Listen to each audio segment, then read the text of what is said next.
Ahí está. Ahí estamos, ahí estamos, ahí estamos. Ya me deberías, tú ya me deberías de poder ver.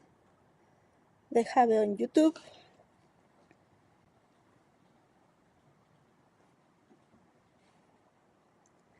Ver canal en vivo. ¡Ahí estamos!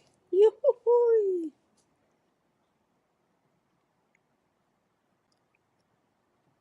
No lo puedo abrir. Hola, hola, hola, hola, hola, hola. ¿En Instagram me ves? Ah, chis.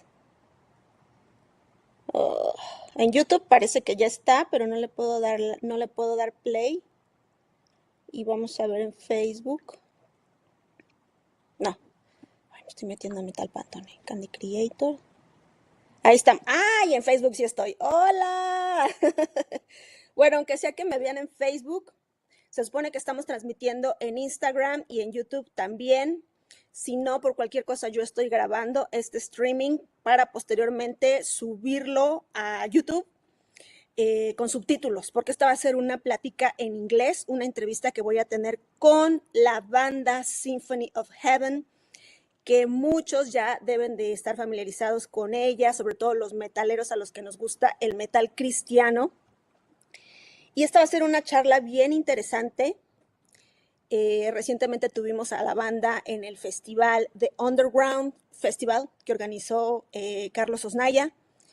Quienes no se enteraron, la verdad, fue terrible porque estuvo muy, muy, muy padre el evento.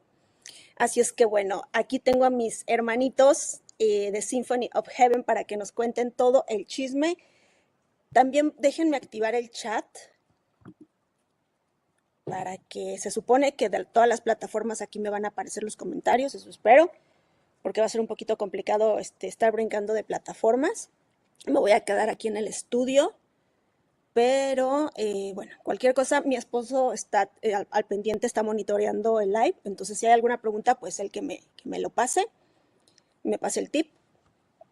Y bueno, vamos a dar la bienvenida a los miembros de Symphony of Heaven. Hey guys! Hey, hello, how are you?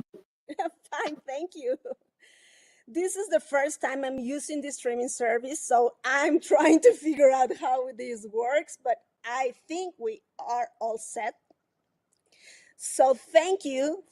Thank you for being here tonight.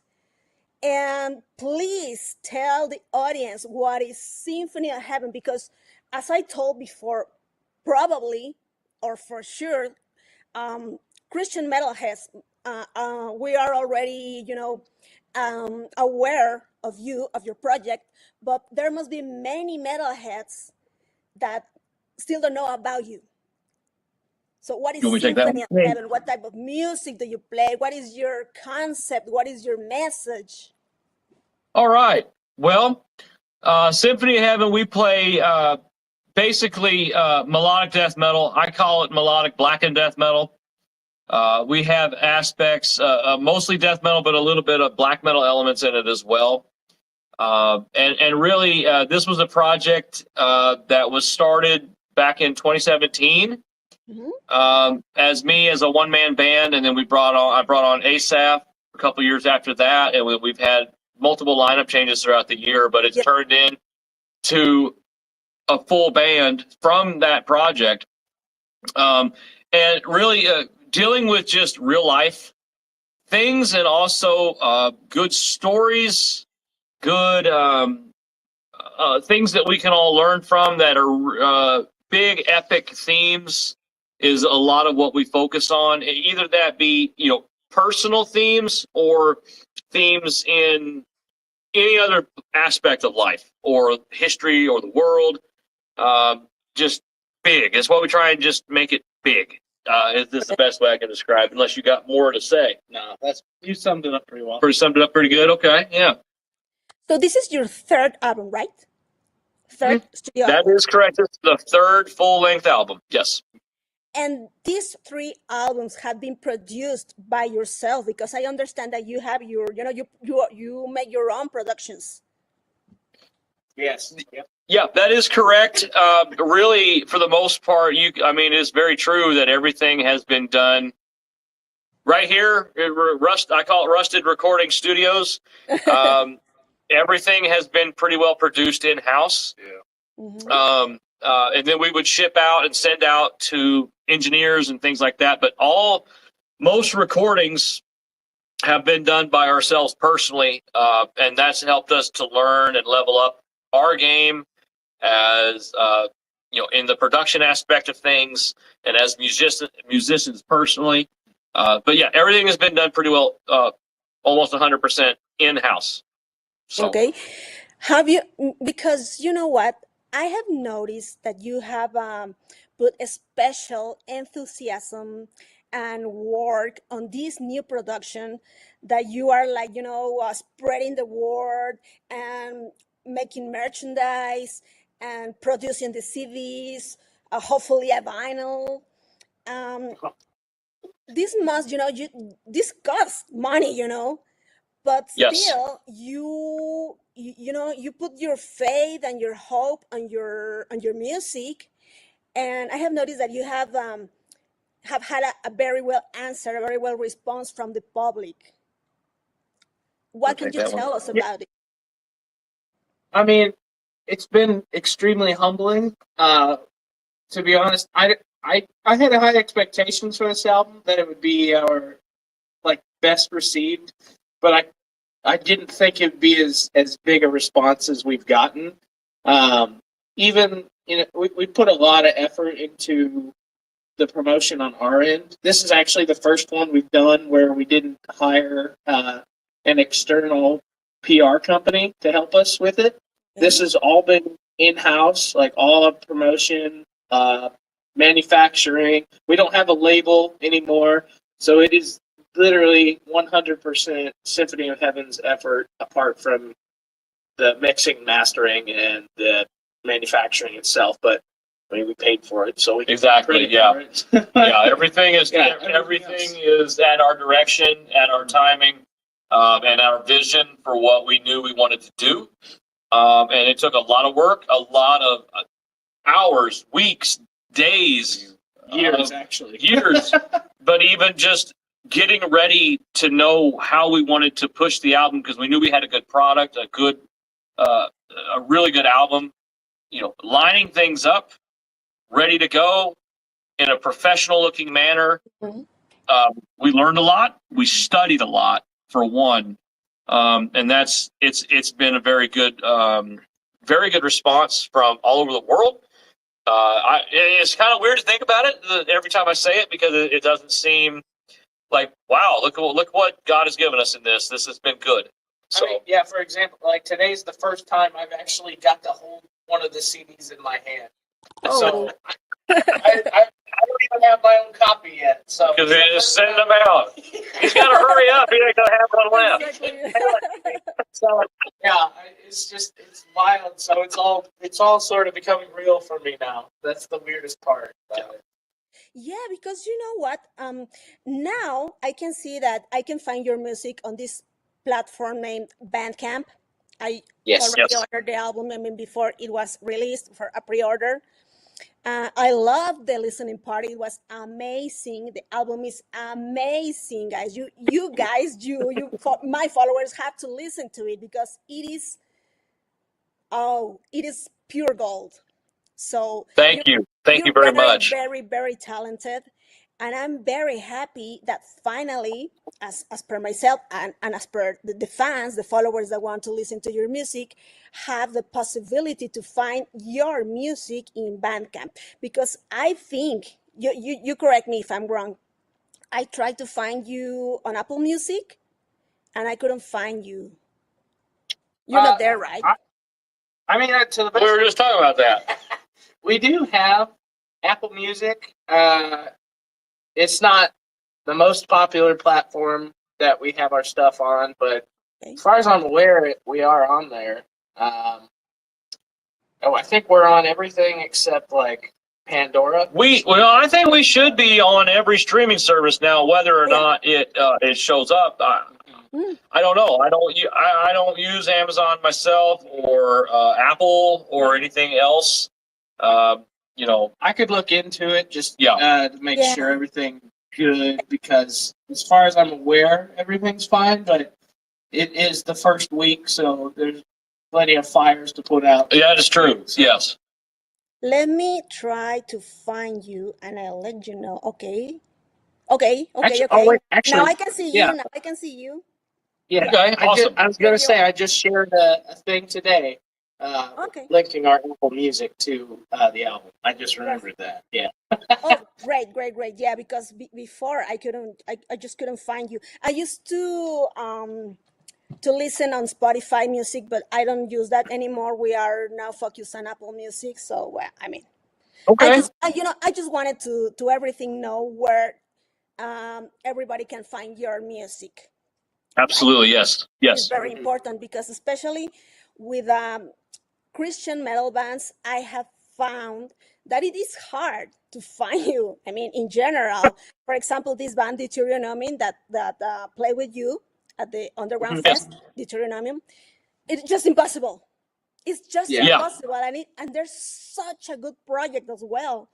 And it's very Yes. frustrating for us Christian metalheads, trying to listen to these projects, trying to support you guys, and we just can't find sometimes your music, and it's sad. I think that's actually something that kind of lit a fire under me all these years for ultimately kind of how we operate, because when I finally came around to finding the underground Christian metal scene, it was something that it was hard to find. And then you're like, well, why can't we? You can find the secular stuff obviously very well. It's itemized, it's in order, it's on every place, and you can go search it up, and it's there, and everywhere you can find it. In the Christian scene, it was like, where's everything at? Exactly. So I really wanted to make sure that when when I would search for a band and how I wanted to look up their history or their discography or things like that, I wanted to be able to provide that for people on our end, because I know what it means to me to be able to just go have fun and like read all about a band and everything. It's like, so I know what it means to me, and I want to provide that for other people for what we can do. Exactly. You just touched the point, because that's what I was talking about when it comes to secular music. I mean, you just don't find it anywhere, but the industry pushes it everywhere. Yes. At restaurants, at the mall, at the bus, at everywhere. Yes. So why? I mean, there is a reason, and we know there is a reason why the industry doesn't want to push Christian, especially Yep. Christian metal music, right? Oh yes. And it didn't used to be that way, because you can look back at the history, and like Nuclear Blast used to promote Horde and Mortification, and was Cacophonous Records used to have Yes. Tester. All that. Yep. That one was like, Yeah, they didn't like that. They weren't a fan of it. No. But either way, it used to be. They used to promote it. They used to be that way. Striper. Yeah. I mean, Striper's only as big as they are because labels promoted it. But nowadays, it's just kind of like they've completely abandoned that as a potential market. Yeah. I don't know why. Unless you work hard enough to show everybody else, even especially in the secular scene, let's be honest, that's where the largest market is. And there's Christians in the secular scene. I listen to secular music, and I find other Christians in the secular scene. And it's kind of like when you finally do find a band who has Christians in it, or a band that identifies as Christian, or however you want to label it, but it is obviously what we call a Christian band, and they're out there playing in the secular scene. Yeah. And they don't care. They're just doing their thing. We're doing our thing. And people respect that on both sides. Yeah. And it is something to be seen. And it's like, you just gotta have the, I don't know what the word would be. Just like the determination to not be told no, Mhm. the determination to like, we're gonna do this, and I don't care what you think. For 30 minutes, that's our stage. Yeah. And we have just as much of a right to put out music as anybody else. And if you don't want to listen to it, fine. But there's a lot of people that do. Yeah, and I mean we get plenty of backlash from both sides. Oh yeah. You know, it's not all support on either side. No. You know, it's one of those timeless tales of too religious for the secular crowd, not religious enough for the religious people, and yeah, that's where we exist. So We're just doing our thing. It's just, we're going to do our thing regardless, and we know who we are. And people have seen that. It's been a nice thing. Yeah, exactly. Well, that is the most important thing, to do your thing, to do whatever your message wants to be, your kind of music. I mean, but I do really think that is especially difficult for the Christian scene to be embraced by the metalheads in general, because I mean, the people that do not follow Christ, but they don't believe in the devil, but nevertheless they follow the devil. Yeah. You know what I'm Yes. saying? So it's, for me, it's funny. If we don't believe in the devil, but we worship the devil, why you are not open to listen to Christian metal? Because Yeah. I think it's like, how to explain it, a kind of music that is not, really metal. As for example, in You want? general, people think that Christian music is just a striper or POD, yeah, and that's a lie. Yeah. it's true. I mean, yeah, there's this weird. I wouldn't say it's completely a misconception that there's just a lot of music that's not as well produced or not as well written, or it's just bash you over the head, proselytizing. But I don't like. I don't. That's not every band. A lot of the bands that we're friends with and that we are familiar with are just guys who want to share the word, but we'll also go and hang out with you and just shoot the breeze with you. They don't, like, it's important to them, yes, inherently. It's important to all of us inherently, but it's not. It doesn't over. What's the word? It doesn't stop us from being human, I guess, is the way I would say it. Like, Well, we try and relate to as many people as possible. Well, I think, for me, it was around the time that I started Symphony of Heaven, 2016, 2017, that I started to discover all these underground extreme Christian bands, and I discovered it all through Facebook groups. I'm not sure how that all happened, but all of a sudden I realized, like, wow, there's all kinds of these There's a bands that whole are. world, yeah. There's a whole world, and it. I had grown up in the metal scene as a Christian, not knowing anything other than Demon Hunter, and there really wasn't much else. So because the magazines and the secular media didn't push it, and the internet wasn't that big, you had to go searching deep, really deep, to find like Crimson Moonlight or Pantocrator or Baki Vandering. You're never gonna ever hear them unless you hear it from like 2 or 3 people down the line in a Facebook group or a forum, and you realize there's a whole history with it. So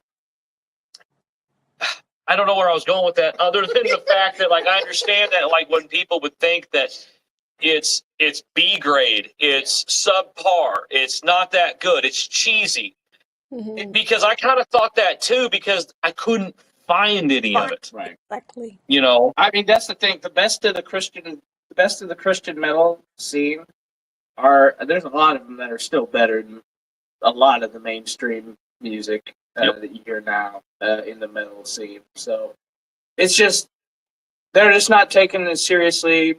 I would say just because of the message predominantly. Maybe not entirely, but to some degree. it's a smaller percentage now of people that like, oh, it's Christian, I'm not going to listen, or I'm going to get on there and put a stupid comment. I'm like, I don't care. It's mostly Deicide fans. Oh yeah, mayhem and But it's like, for one, what do I care if you put a stupid comment on my YouTube video? I literally don't care. I don't have to respond to it. I can delete it if I want. Exactly. And it's just, if you want to listen to it, great. But for the small amount of people that are left that are just kind of whatever about it, who cares? I don't lose a wink of sleep because of it at all.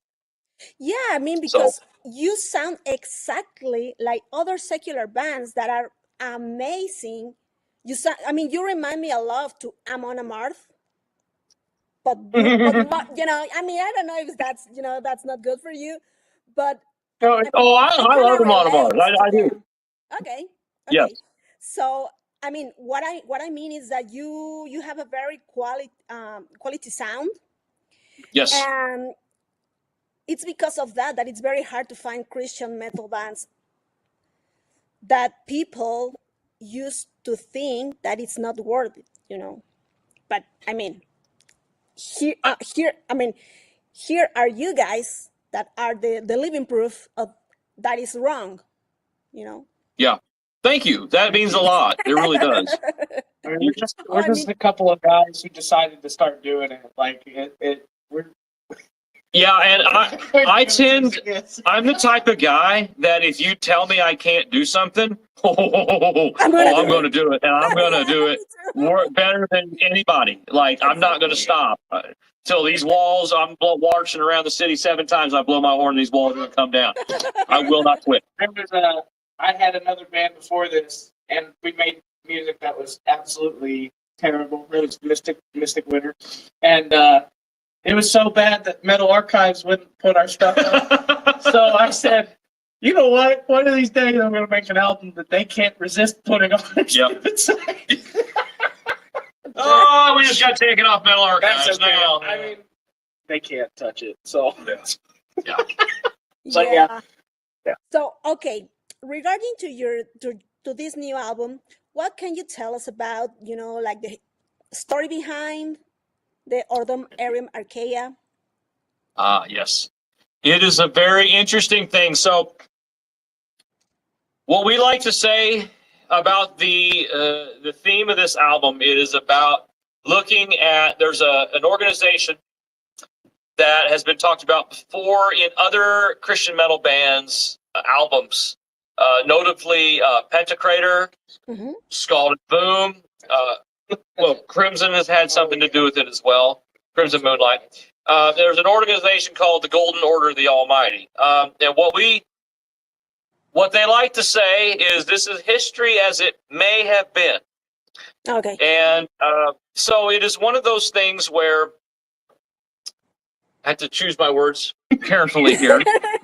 That this is a good opportunity. I decided to go this route with this album because I thought it was a very good opportunity for people to learn about history, both the history of the church, other people in history that they may not have known about.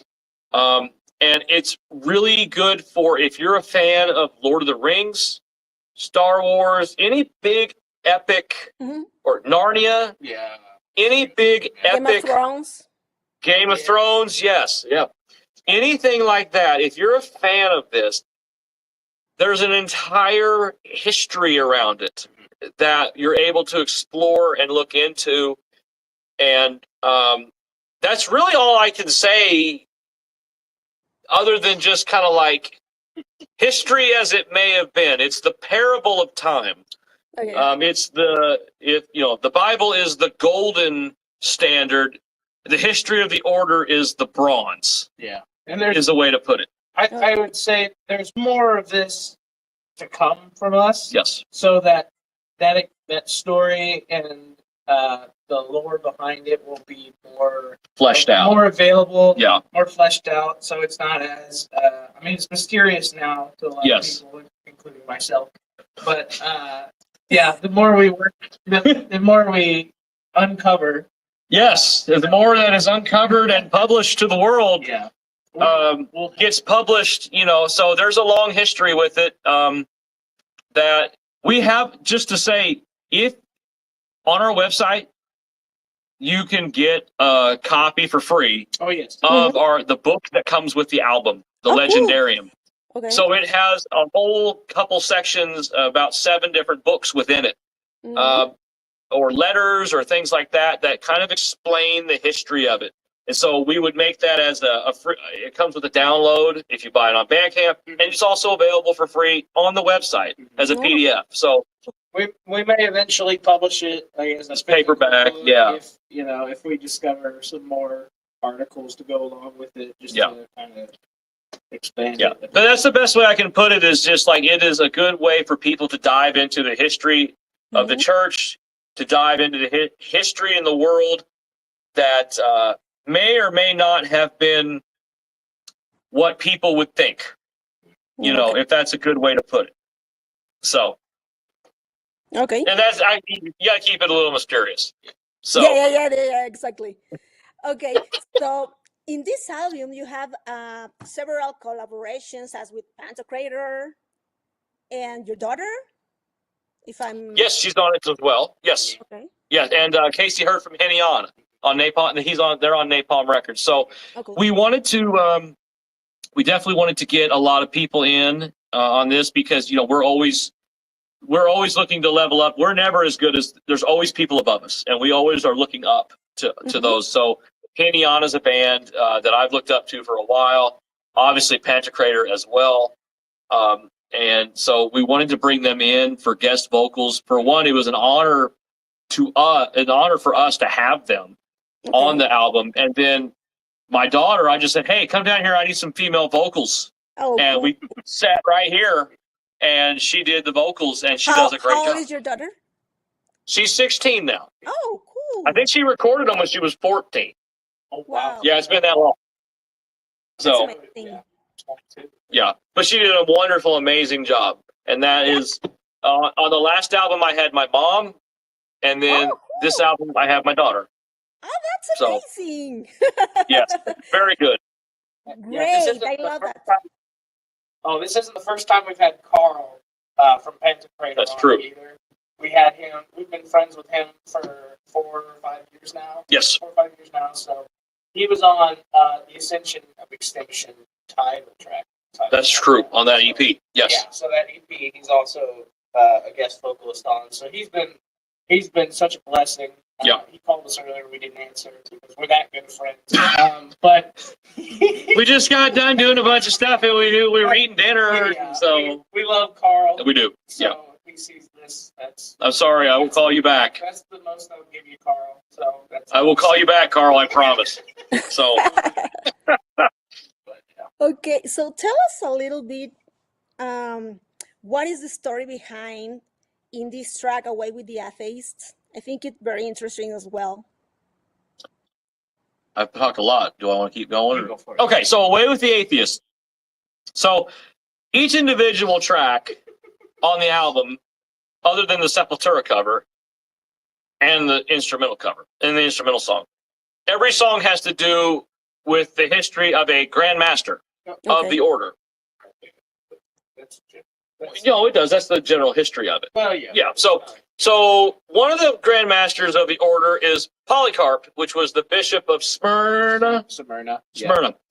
And so basically, that was a looking back at it. His story is talked about in Eusebius, the church historian.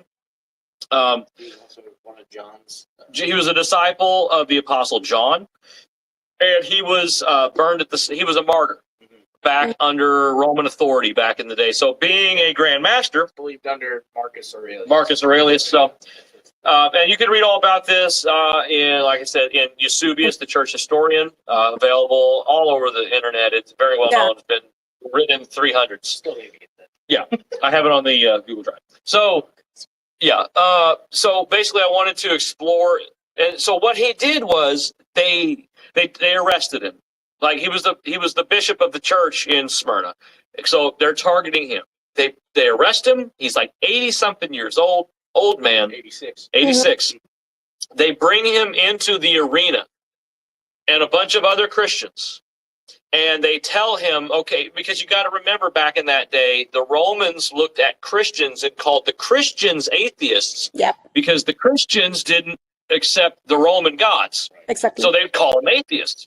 Mm-hmm. And so they tell Polycarp, hey, you know, you need to, you need to recant, and you need to say to the Christians, away with the atheists. And they tell him this, and he's in the middle of this arena. He knows he's getting ready to die. And 80-something years old, he takes his finger and he points out at the crowd and circles around at them. And instead of saying to the Christians, away with the atheists, he says to the entire crowd, ready to kill him, away with the atheists. Like, it's the biggest sense of like, you're not gonna change my mind. I don't care what you do to me. I'm going to point my finger back at you, and you're away with the atheists. Like, you know. Yeah, he's quoted as having saying, 86 years I've spent my life dedicated to Jesus Christ. He's never once failed me. So why would I do that now? Exactly. I butchered that paraphrase. But that's a paraphrase, and that's pretty close, yes. So that's the idea of the title track. That's what he said to the crowds ready to kill him. Yeah, that's that's very, very a very powerful and strong message. So yes, absolutely. Any Christian should follow that. Any true Christian should follow that, as the apostles and the early Christians back in the Roman Imperium. Yes. Right. Yeah. So absolutely. Yeah. And so it is amazing. It is amazing what you're doing with this album. I love it. And I wanted to know why including a cover from Sepultura. That that it may be a bit. We've had some comments. Okay. We're fans. We like Sepultura. I mean, I grew up listening to Sepultura. It's kind of as simple as that. Yeah, I mean, really, it's just like I read the lyrics. I'm like, okay, let me make sure there's nothing too bad in here. And like, okay, there's fine. It's just talking about tribes and whatever. And we love Sepultura. And like we had a death cover on the last album. That's true. Yeah. Because thematically, though, like you were saying, we had a death cover in the last one. I felt like thematically it still kind of worked, and I feel the same way about Nomad. Even though it's more like a bonus track. Yeah. Like you said, it kind of talks about tribes and kind of grouping together. And I'm like, well, that kind of fits perfectly with what we're talking about. Like, an organization comprised of like-minded individuals, seeking a common goal. Yeah. So the betterment of their. Oh yeah. Well, it's just like I said. It's just we were talking about this earlier. Even Christians listen to secular music. Like, I mean, some. I do. I grew up on. I've explained this. I grew up on secular metal. I grew up on Sepultura and Slayer and Metallica and Pantera and I had to kind of wipe the dirt off the diamond sometimes, and kind of just like, let's not pay attention to what that just said. But as a musician, that's what I gravitated toward was the sound of the music. So it's like, and that was what you could. Yeah, and it's good music. So, I mean, that was a decent song. And, we like to throw in a cover because it's fun. Yeah. It's a way to pay homage to the guys who come before us. And worked hard. And they worked hard, probably harder than us. Oh, yeah. Arguably harder than us. But it's just a way to, enjoy further our skills as well. Oh yeah, learning somebody else's songs. Yeah, that's a big thing as a musician. You got to know other people's songs. Yeah, I mean it's good to learn. Yeah. Exactly. No, I mean, I mention it because it is interesting, and it is a very good way to connect with metalheads that listen to secular music. Just you know what? There's a Sepultura cover here. Let's listen to it and see what what is it like? Exactly. And I will be more interested in listening to the rest of the album now. Yeah, because there's a common connection. There's a common connection there that's like it's legitimate. It's organic. It's like I'm a fan of that too. We might think differently, but I don't want I want the best for you. And like, you know, way I would treat anybody in normal life is like you have to love your neighbor and learn to live with your neighbor. And the only way that you're going to have a conversation about divine things is by they trust you. Mm-hmm. You know, you have to establish that trust, and like we can have some common ground here. I'm not your enemy. Relational Exactly. ministry. It is, yes. Very Exactly. good point. Very good. Yeah. Yeah, that is very important as well, because here my audience may know that in stories I used to post things that may sound like crazy, like too religious, but it's not like that. I'm just exposing the truth, I'm just exposing the Yeah. lies, but that doesn't mean that when I see you I cannot give you a hug, that you cannot be Yes. my brother or my sister. Amen. I mean, Yep. that's Absolutely. that's what true Christianism is about. Yes. Yep. Absolutely. You have to know how to speak the truth in love, and also still speak the truth, you know. And sometimes that's a hard thing to do, and know where that line is.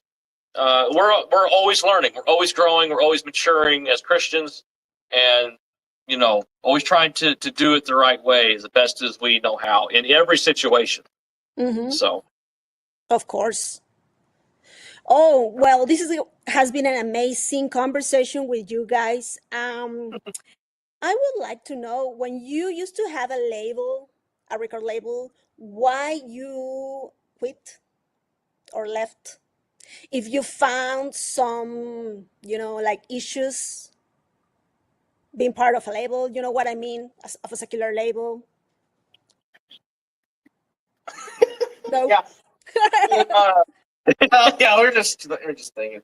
I mean, yeah, we were on two different labels. We were on Nostril Recordings first, and that was kind of that was designed to help kind of bolster the starting acts of the Christian scene, and kind of, I think the whole intent was to kind of get them out into the more mainstream, helping underground artists, Yeah. extreme underground artists. Yeah, so they kind of pushed them out of that.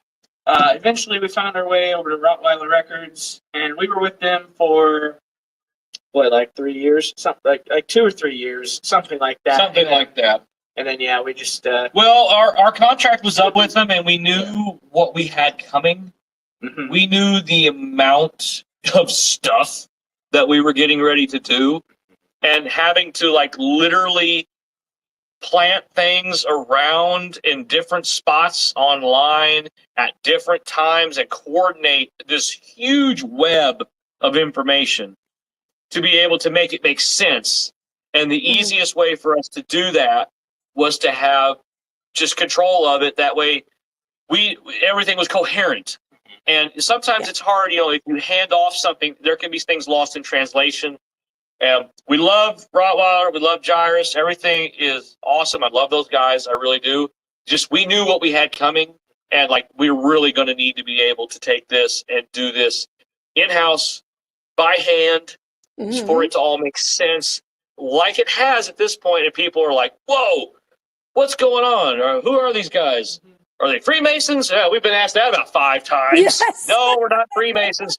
Even though he's a free. His name's Mason. Yeah, don't even. He's free, so he's a Freemason. So Yeah, that's interesting. yeah. So that was the main thing. Like we knew what we had coming, and that we really wanted to be able to show ourselves also that we could do it ourselves. And I think it's been successful. Yeah, I would agree with that. I feel like it was just time to take the next step into becoming an independent band, and seeing how far we could take this on our own. And no shade to Mike at Nas. No, absolutely not. We love all those guys. They were very helpful for the time, like the period we were with them. But now it's just time to see what we can do on our own. Yeah. And we haven't really talked about it. But I don't think that there's any label out there that we would really consider joining, unless they were like upper echelons of the scene. Like we're talking like Metal Blade, Nuclear Blast, Napalm, or anything like that. Yeah, and even then it would have to be something that would be a deal would be so good. It's like you're just going to make us do the same thing we're doing now and then take more and more money. Yeah. So it's not likely. Exactly. it would have to be a good deal. It has to be a very Yeah. Exactly. Okay, so you just said what I was hoping to hear. So it was amazing to talk to you guys. I don't know if you want to add something to this incredible interview. Go for it. I have nothing. All right, we have nothing. That's what we have. I'm very tired, so I apologize. Are you planning to add another member to the band, or are just gonna be the two of you? What happened? What happened today? We are like, so we do have another guitarist kind of that we're working with. He's been a friend of ours for a long time. We are taking it slow, I would say. Not making any like official announcements or anything like that, but we do have somebody else we're working with, and you'll probably be seeing a lot more of him coming. You'll recognize him. You'll recognize him. He's So he's been around, but we're just taking things nice and slow, and because we have had some lineup issues over the last couple of years, so we actually have practice tomorrow. That's why he's here. That's why I'm here. Yeah. Everyone else lives within like 30 minutes, and then I'm the one guy who lives 3 hours north of here. So we get a lot of social media content done and ideas hammered out and a lot of work done when he's here. That way we have stuff to do for the next couple of months. Yeah. And, that's what we're planning on doing. We have a full lineup for live and moving forward, I think, God willing, for the best. Hopefully, we're already kind of working on some new material. Yep. So always. Just gotta keep pushing forward. Yep. That's right. That's amazing. So, okay, let me tell you that I have a little surprise for you for the next month. Just be aware of that. I hope you like it. And I hope we can have you here in Mexico another time. I don't know if next year or even sooner. That would be amazing, to have the possibility of see you live. So it would I'm gonna try to figure out how to bring you guys here. Okay. Yeah. Hey, at this point, people in our local community don't even know who we are, but Mexico does. God bless Mexico. I love Mexico and the Mexican people. I really do. We must say that we were talking about it earlier today. The Underground Festival was probably one of our best experiences, show or festival wise, as far as actually all around. I would say all around pretty well. So. We're prestige worldwide, man. Like they all know. So no, it was amazing. It was great. We would love to. We hope, God willing, to come back. Yeah, hopefully Charlie can make it again. And if not, I don't know how, but I'm gonna try to bring you guys. Let's do it. Okay, amazing. So thank you so much for your time. Thank you so much for your music. Thank you so much for this message you're bringing onto the table, the Bible message, the Christ message. And I just love you guys. Oh, we love you too. Thank you very much. We love you guys down there too. We love you all. And thank you for having us. Anytime you guys want to have us on or anything, we're down for it. Yes. Thank you. Thank you so much. Yay. All right. Thank you. I hope you have a great weekend and God bless. You too. God bless you guys. Bye. Bye. Bye, guys. Bye. Do we hang up or? Oh. Okay. You can hang up now. Ok, bueno, ya me quedé aquí solita. Ya despedí a los chicos. Les voy a avisar que ya se pueden salir.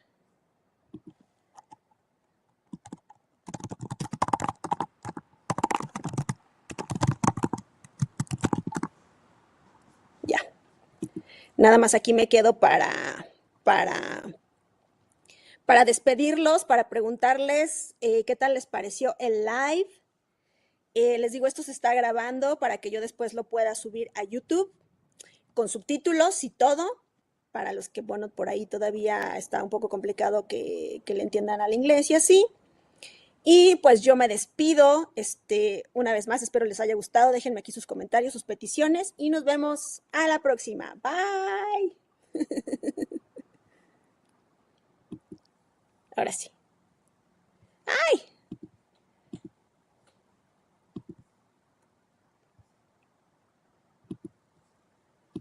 Ahora sí.